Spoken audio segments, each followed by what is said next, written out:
Hello educators, I'm Tippy from Logic Knows, and in this video I'm going to be talking about group readings.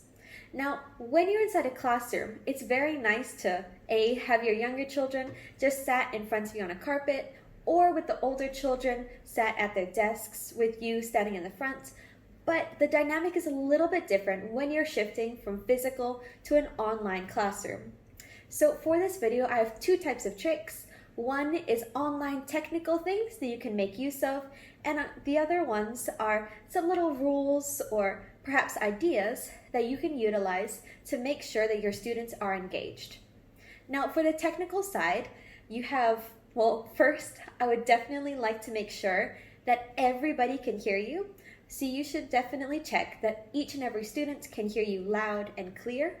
This may mean that they need to check their audio settings, perhaps change their earphones, take out their earphones, use a speaker, whatever it is, but just make sure that they can hear what you're talking about. Now, another thing that you can use is definitely the mute. So if there is a piece of text that you just want to get through and make sure everybody is listening to it, then you can use the mute.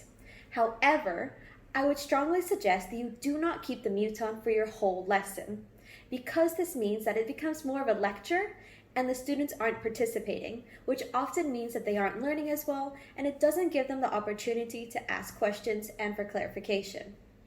What you can use instead is something called a priority speaker, which means that you as a teacher, your audio will be prioritized over theirs. So whenever you are speaking, their audio will be muted a little bit, and that means that everybody can hear what you're talking about. And until you finish, then it will unmute them, and then they can start asking the questions, which is very useful if you want to get through a certain piece of text without any interruptions.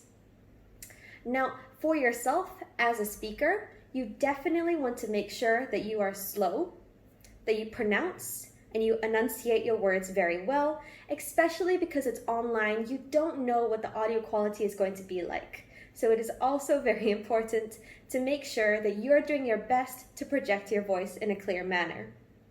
Now, we can talk about different things that you can implement into asking your students to do. So a good idea is that for younger students, you can add a little bit of physicality.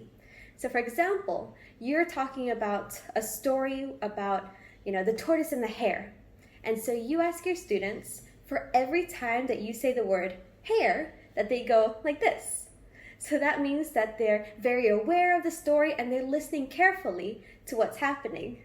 And if you ever notice that someone isn't doing the physicality, you can call them out. It's like, hey, what was I just talking about?